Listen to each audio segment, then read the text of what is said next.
Hello everyone, आज हम बनाएंगे बहुत ही गुणकारी, टेस्टी और हेल्दी बीट रूट से दो रेसिपी। एक तो होगा mix veg beetroot cutlet या टिक्की और दूसरा रेसिपी होगा बीट रूट का रायता, जो कि बहुत ही कम समय में बनके तैयार हो जाता है और बहुत ही हेल्दी और टेस्टी होता है। तो रेसिपी को लास्ट तक वॉच करना, तभी समझ में आएगा कि मैंने क्या बनाया है और कैसे बनाया है। तो चलिए बनाना शुरू करते हैं। तो सबसे पहले मैंने यहाँ पे 1 किलो बीट रूट ले लिया है, जिसे मैंने पहले से अच्छी तरह से धो लिया है। अब सबसे पहले इसका छिलका उतारने का काम करेंगे, तो ऊपर के पार्ट और नीचे के पार्ट को थोड़ा-थोड़ा कट कर लेंगे और सारे बीट रूट का छिलका उतार लेंगे। ये काम बहुत आसान है और जल्दी हो जाता है। बीट रूट के बहुत सारे फ़ायदे हैं, है ना? गिनती कराने जाऊँ तो बहुत कम पड़ेगा। सबसे पहले तो ये कब्ज़ को दूर करता है, मोटापे को दूर करता है, इसमें आयरन है, फाइबर है और सबसे बड़ी बात कि ये ब्रेन डेवलपमेंट करता है। तो बच्चों को ज़रूर बीटरूट खिलाएँ, उनको बहुत फ़ायदा करेगा। तो यहाँ पे मैंने सारे बीटरूट के छिलके उतार लिए हैं, अब कद्दूकस कर लेंगे। तो यहाँ पे मैं एक ग्रेटर ले रही हूँ, मैं मोटे वाले साइड से ग्रेट करूँगी, आप जैसा चाहें मीडियम या बारीक उस तरह से कर सकते हैं। तो मैं यहाँ पे कद्दूकस कर लेती हूँ। तो देखिए इस तरह से कद्दूकस कर लिया है मैंने, बाकी सबको भी इसी तरह से कद्दूकस कर लूँगी। ज़्यादा टाइम नहीं लगता है और बीट रूट का जो कलर होता है वो कितना ज़्यादा सुंदर होता है ना, सभी को पसंद आता है। लेकिन बच्चे जो हैं वो बीट रूट खाने में बहुत नखरे दिखाते हैं और कितना फ़ायदेमंद है। तो इस हिसाब से हम अगर इस तरह से बच्चों को बना के खिलाएँ तो वो ज़रूर खाएँगे। तो कद्दूकस कर लिया था मैंने, कढ़ाई गरम होने के लिए चढ़ा दिया, 1 चम्मच ऑयल डाला है। ऑयल को इस तरह से फैला देंगे ताकि कढ़ाई में चारों तरफ तेल फैल जाए। अब तेल गरम होने के बाद सबसे पहले सारे बीट रूट को इसके अंदर डाल देंगे। फ्लेम को यहाँ पे लो टू मीडियम रखना है, हाई बिल्कुल नहीं रखेंगे वरना हाई में ये जल जाएगा। अब सारे बीटरूट को डालने के बाद अच्छी तरह से चला लेना है। चलाने के बाद हम यहाँ पे लीड लगा के ढक देंगे, 2 मिनट के लिए पकने देंगे, फ्लेम को मीडियम रखेंगे। 2 मिनट हो गए हैं, तो 2 मिनट में ही बीट रूट की जो क्वांटिटी है वो थोड़ी-सी कम हो गई है। अब सबसे पहले यहाँ पे थोड़ा-सा नमक डालेंगे। मैं यहाँ पे आधा छोटा चम्मच नमक डाल रही हूँ, ताकि नमक का फ्लेवर बीट रूट के अंदर अच्छी तरह से चला जाए। नमक को मिलाने के बाद ढक कर के 4 मिनट के लिए पकाऊँगी लो टू मीडियम फ्लेम पे। मतलब टोटल यहाँ पे 7 मिनट तक पकाना है लो टू मीडियम फ्लेम पे। बस इतने में देखिए इसकी बीटरूट की क्वांटिटी कम हो गई है, इसका जो स्ट्रॉन्ग फ्लेवर है वो भी कम हो गया और ये अच्छी तरह से पक गया है। अब बीटरूट को यहाँ पे ठंडा होने देंगे। ठंडा होने के लिए मैंने यहाँ पे बड़े से थाली में बीटरूट को निकाल के फैला दिया है, ताकि बीटरूट जल्दी से आसानी से ठंडा हो जाए। तब तक दूसरा काम कर लेते हैं। वापस से उसी कढ़ाई में मैंने 2 चम्मच ऑयल डाला है। सबसे पहले यहाँ पे टूटा हुआ काजू डालूँगी। काजू को पहले कुछ सेकंड के लिए भून लेना है। भूनने के बाद यहाँ पे किशमिश डालूँगी। काजू और किशमिश डालने से जो कटलेट होगा उसमें हल्का-सा काजू का क्रंचीनेस, थोड़ा-सा मीठापन किशमिश का आएगा, तो जो अच्छा लगता है। यहाँ पे मैंने एक मीडियम साइज़ का बारीक प्याज़ लिया है, कॉर्न ले लिया है, शिमला मिर्च है एक छोटे साइज़ का बारीक चॉप, यहाँ पे पत्ता गोभी ले रही हूँ। आप अपने हिसाब से कोई भी पसंद की सब्ज़ी बढ़ा या घटा सकते हैं, ये ले सकते हैं। यहाँ पे एक हरी मिर्च भी डाला है। मैंने यहाँ पे कॉर्न डाला है, आप चाहें तो मटर डाल सकते हैं, ग्रीन बीन्स डाल सकते हैं बारीक चॉप्ड करके, वो भी उसका भी फ्लेवर बहुत अच्छा लगेगा। तो यहाँ पे मैंने 3 मीडियम साइज़ के आलू लिए हैं, उबले हुए हैं, जिसे मैंने ग्रेट कर लिया है। अब आलू को डालने के बाद सबसे पहले आधा छोटा चम्मच लहसुन अदरक का पेस्ट डाल रही हूँ, 10 से 12 काली मिर्च कूट करके डाल रही हूँ, नमक डाल रही हूँ स्वाद अनुसार, आधा छोटा चम्मच नमक डाल रही हूँ मैं यहाँ पे। अब चिली फ्लेक्स डाल रही हूँ। यहाँ पे 1 छोटा चम्मच चाट मसाला डाल रही हूँ।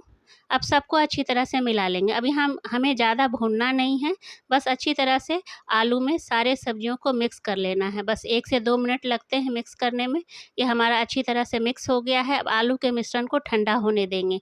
तब तक एक बाउल में मैंने यहाँ पे दही लिया है, ये लगभग 150 ग्राम दही है। अब इसे अच्छी तरह से विस्क कर लेंगे, ताकि जो दही के अंदर छोटे-छोटे लम्प्स होते हैं ना, वो बिल्कुल हट जाएँ। ज़्यादा टाइम बिल्कुल नहीं लगेगा। तो ये हमने विक्स कर लिया है। अब इसकी कंसिस्टेंसी भी चेक कर लेते हैं। तो ये देखिए इस तरह से कंसिस्टेंसी होनी चाहिए, ना ज़्यादा पतली ना ज़्यादा गाढ़ी। अब बीटरूट हमारा ठंडा हो गया था, तो यहाँ पे मैं 3 बड़े चम्मच बीटरूट डाल रही हूँ दही के अंदर।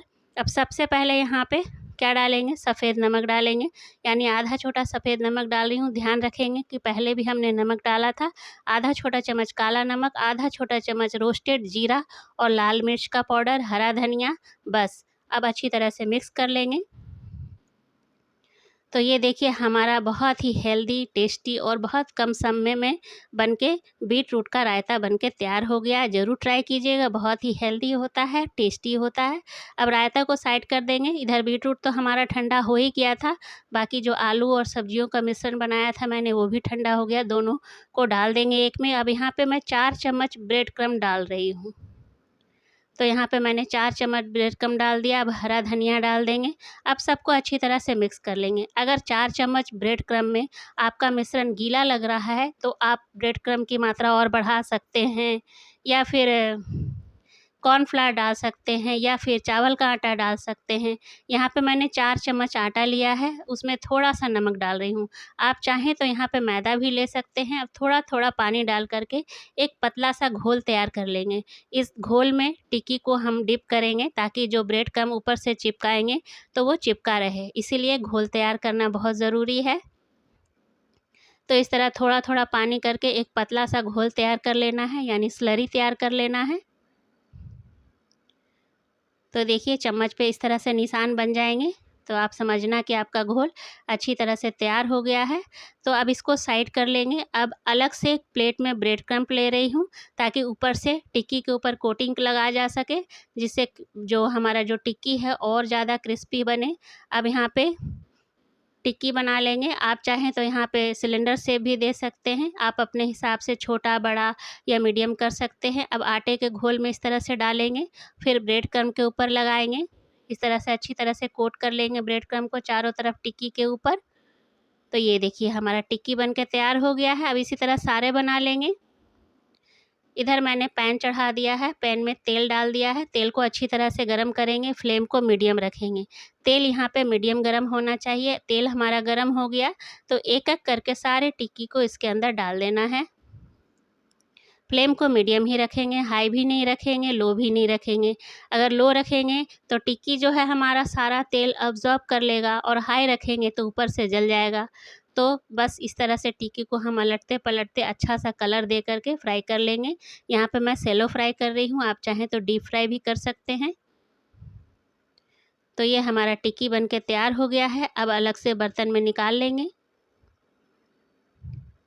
ये बहुत ही ज़्यादा टेस्टी लगता है और इसमें सारे वेजीज़ हैं, बीट रूट है, तो ये फ़ायदेमंद है ही, और टेस्ट के लिए हमने इसे फ्राई कर दिया है, तो हेल्दी भी है और टेस्टी भी है। तो इस तरह से सारे टिक्की मैंने फ्राई कर लिया है। अब आवाज़ सुना देती हूँ, ये देखिए ऊपर से कितना क्रिस्पी है ना? तो बहुत ही आसान है, ट्राई कीजिएगा। आप तोड़ के भी दिखा रही हूँ, ये देखिए ऊपर से क्रिस्पी और अंदर से सॉफ्ट, और कलर कितना ज़बरदस्त है।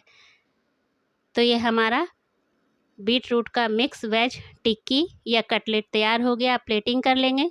तो मैं यहाँ पे शेज़वान चटनी के साथ प्लेटिंग कर रही हूँ। आप चाहें तो हरे धनिए, पुदीने या टमाटो सॉस या केचप किसी के साथ भी सर्व कर सकते हैं। बहुत ही टेस्टी और हेल्दी है, और अच्छा भी लगता है। और ये हमारा रायता। तो आई होप आप लोग को आज की रेसिपी अच्छी लगी हो। अगर अच्छी लगी तो लाइक शेयर करना, और अगर मेरे चैनल पे नए हो तो मुझे सपोर्ट करने के लिए मेरे चैनल को सब्सक्राइब ज़रूर करना।